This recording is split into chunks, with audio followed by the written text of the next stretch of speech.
I am honored to join you at this overall integration session as co-chair. At the outset, allow me to share with you my sense of crisis and urgency for our common future. In this century, we have enjoyed economic growth and prosperity at the expense of our planet. The environmental degradation is seen in the alarming pace of climate change. It is feared that the human beings who are completely dependent on but over-exploiting the Earth's resources will reach an environmental tipping point at which the ecosystem surrounding humanity will face irreversible planetary boundaries in the near future. Business as usual is not an option anymore. We need a paradigm shift in economic and social growth. Quality growth, as presented in the Kumamoto Declaration, is a path we should follow. The water sector should be a vanguard in this transformation. How can we find the new path of paradigm shift for sustainable, resilient, and inclusive development? We should fundamentally change our way of thinking and acting. We must first discuss and determine what our desirable future is, and then establish a scenario of action by which we can reach the future we want. This backcasting method should be used to decide our plan of action in development sectors. The SDGs are based exactly on such a methodology. Many political leaders are conscious of the need of this paradigm shift and demanding accurate environmental forecasts and data sets for evidence-based policy making. At the same time, we need to face the reality of the current global crisis of conflicts and COVID-19 in addition to the climate change, keeping food and energy prices soaring and hitting the poor hardest and making water out of reach. We need to become more agile and resilient to absorb these unexpected shocks. Now the question is, what actions can help us to achieve this paradigm shift to quality growth through water? May I suggest some of my own thoughts for your consideration?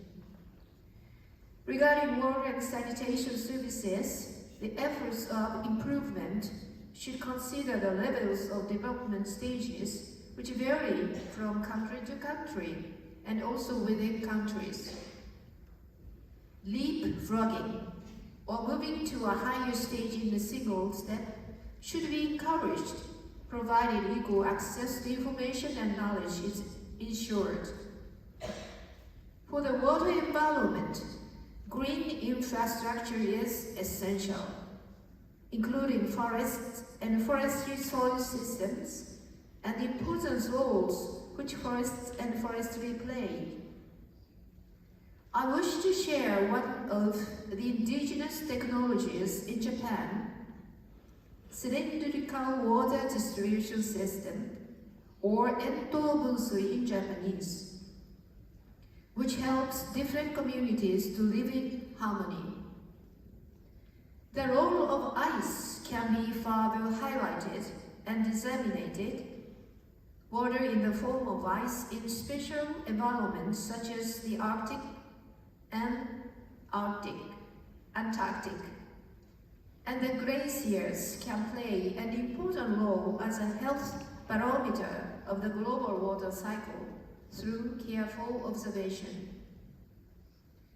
Regional elements of water governance in Asia and the Pacific region are of importance. Specifically, monsoons and the geological diversity from high mountains to deltas and islands need to be considered. Comprehensive water-related risk management is the key. The government of Japan has recently developed a new concept of river basin disaster resilience and sustainability by all. Regarding finance, ways to increase total investment in water sectors should be squarely addressed. Private financing and partnership is also the key. In all sectors, investments in disaster prevention and preparedness, including stockpiling, will be effective. Overall, human beings should change their behavior to avoid facing planetary boundaries on a global scale, and the global environment should be better managed urgently. To fully utilize the knowledge of the science and technology of various sectors, we need to achieve consilience and to invest in nurturing facilitators or experts who can turn scientific findings and knowledge into practical action for social transformation. I have shared these suggestions of mine with the conveners of thematic sessions prior to the summit.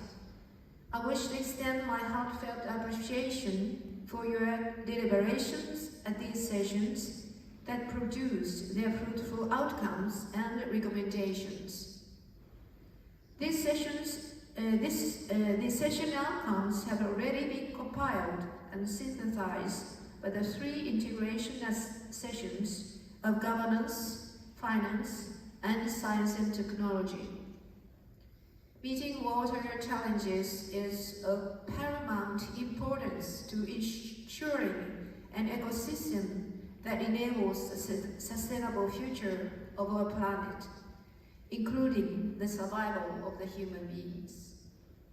I believe that the Kumamoto Summit provided us with an excellent opportunity to identify the urgent water challenges to be addressed from various perspectives, discussed required actions, and reaffirm our commitment. I wish you fruitful discussions, and I look forward to effective, concrete, and to the point recommendations back to our leaders. I thank you.